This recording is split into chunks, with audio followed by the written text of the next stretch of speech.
Hello crew members, it is Krebs here with another World of Tanks replay cast. This time around, we're going to be doing a game on steps featuring the D-Max, the Dicker Max. I just bought this tank recently and this is more meant to be a showcase for you guys of what the tank is actually like, because it's a premium tank. Obviously not a lot of us are going to be getting it because it obviously costs money, and so this is to give you an idea of what it's like, maybe if you're prospective, if you're thinking, do I want to buy it, or maybe you're just interested because you know you're never going to get it and you're just wondering, what is the tank actually like? Well, it's a tank destroyer first off, and oh my god, I just need to point out something. That ELC AMX that they've added into the 7.5 patch, by the way, this is the 7.5 patch, is absolutely ridiculous.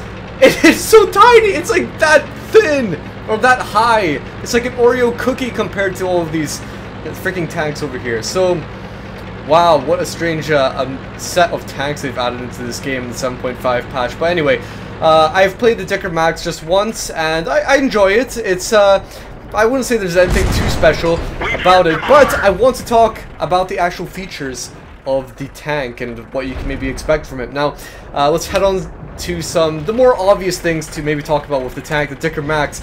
It's a tier 6 tank destroyer, and what you can notice is that it has an open top, and a common problem with a lot of these open top vehicles is that they suffer from HE rounds. HE rounds are explosive, and when you ever get hit into this open top, it's quite likely that this impact, this explosion, can cause damage to your modules and anything else, crew members, and possibly, you know, the worst thing that could happen, possible worst case scenario, is that you explode, and obviously you don't want that to happen, but that is a drawback of the open top vehicles, pretty much every single one out there, and that's something that the Dicker Max suffers with.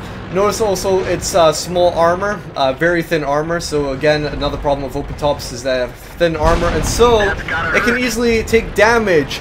And the fact that it only has 550 health points really does not help that much. So that is where it kind of suffers with, I believe there might be some problems with the engine, maybe like low engine power and that. But now let's head on to some cons about this actual, there's some pros about this actual tank. I mean, if it suffers in the defensive department, it always makes up in the offensive department. And so it has a very powerful gun. It's more so of a sniper tank, and what you'll notice with this tank is, maybe if we actually scroll on in and take a look at what he's doing, it doesn't have the best of elevations. That means when the gun is heading upwards, but downwards, the depression, it's absolutely remarkable. I think it's the most craziest depression I've ever seen on any tank out there. You can do some absolutely ridiculous stuff. You can get on top of a hill, and imagine, if you will, you come on top of a hill, your gun can pretty much point down the way, and it makes for some really good hull down positionings with this tank. Perfect stuff. And wow, that tank just exploded into a fury of smoke. They must have added some Wii graphics or into the game, because I don't remember there being that much smoke in the wrecks before, in the carcasses. But fair enough, that was a huge plume. But anyway, so it has a nice gun, and that's pretty much all you can say about it. It has a very decent range. It's quite accurate. That's all you can say about it. So that is the Dicker Max for you guys. Now we'll just watch some gameplay that happened. So this is Magic Walker with his squad, his platoon of 3 people. And notice how they're actually put up in a match with no other parties or platoons, whatever.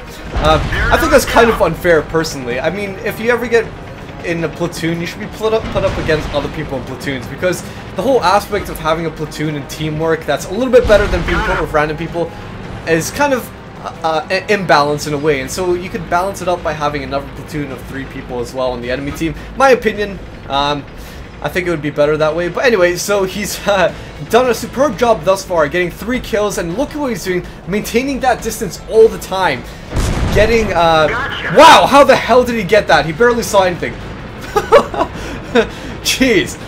I guess that's a testimony of how great this tank is, offensively. He's been acting as a sniper, keeping that distance and not engaging full frontally, or else he'd probably get screwed in a close range battle. And so, what a superb shot right there. Hardly seeing anything. It was like that much off the landscape, and he still managed to hit it. Quite lucky, but superb job to him. One-shotting that M4 from about 50% health, half health, down to 0 there. And he's just on a kill streak at the moment. He's got 5, almost reaching the top gun, which is just another kill away. at 6 kills. So very close here. But his base is actually being captured. Now this is the encounter mode, so they're all trying to meet at one point, and so you can obviously notice in the bottom right hand corner, which is, oh god, how am I gonna do this on this screen? Is it down that way or is it down that way? I don't know. I don't know how the webcam's gonna look like, but if you look at the mini map, you can see obviously where the encounter point is held on steps, and so they're trying to capture that at the moment because they know there's 4 tanks versus them, and well, look at how much better tanks that the Dicker Max has on his team. 2 tier 6s, tier 5, and also artillery compared to the enemy team, which doesn't have that much left. So what Dicker Max is doing for at the moment is he's going in the enemy base, just looking for, is there anyone that's still hidden in the base, specifically artillery. The Gorilla is, I believe, one of the first tanks which can almost shoot, first SPGs which can almost shoot across the map.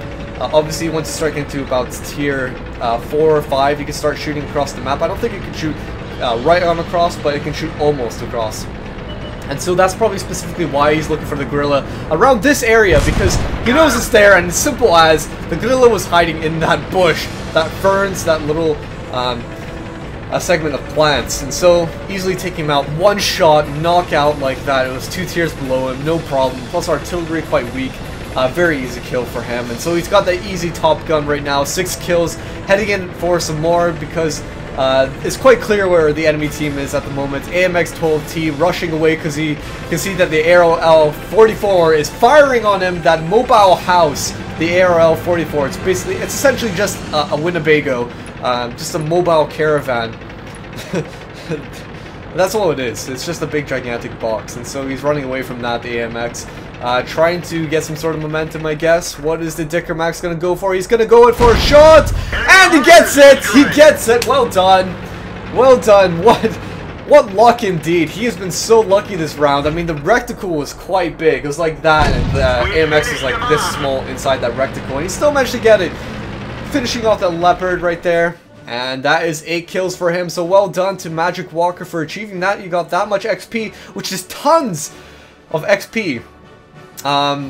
For the tank. I want to actually make a quick mention of that just in a few minutes, or just a minute from now. You got a lot of credits. It's a premium tank, so tier 6, 60,000 is a lot for a tier 6 premium tank. Destroyed all of that, damaged that, detected all of that, and battle heroes. He got the Top Gun, obviously, and the Sniper, obviously. Now, what I actually noticed in this replay was he didn't actually achieve the Ace Tanker, and I noticed this because I got this off of mwreplays.org. He didn't get the Ace Tanker. Maybe it's because the I have a feeling. I'm not sure if this is true. You guys have to make sure with me. Let me know. But I think when tanks are added into the game, the whole system of actually counting XP for Master Tanker and such things like that is not actually counted for, I believe, a few days. Don't hold me to that. I think I read it somewhere. Somebody confirm that, okay? So let me know in the comment box below what you guys think about it. Now, obviously this is a 7.5 patch, and before I let you guys go away, 7.5 patch means I cannot do replays from the 7.4 patch. I tried doing it today and it wasn't working, everything was screwed up, and I'm not going to install another patch. Come on! I'm not going to do that, too much effort. I'm just going to stay with 7.5. So you can send in your replays to krebscola@hotmail.co.uk, and as I always say, make sure it's a little bit exceptional. I go through every single email that you guys send me. Even though I might not reply back, it's because I get so many in. I just don't have the time. I read every single email and get through all of them. So if I don't reply, just know that inside of your head that Krebs Cool has read your email, okay? So until next time, guys, I'll catch you all later, and have a very nice day, crew members.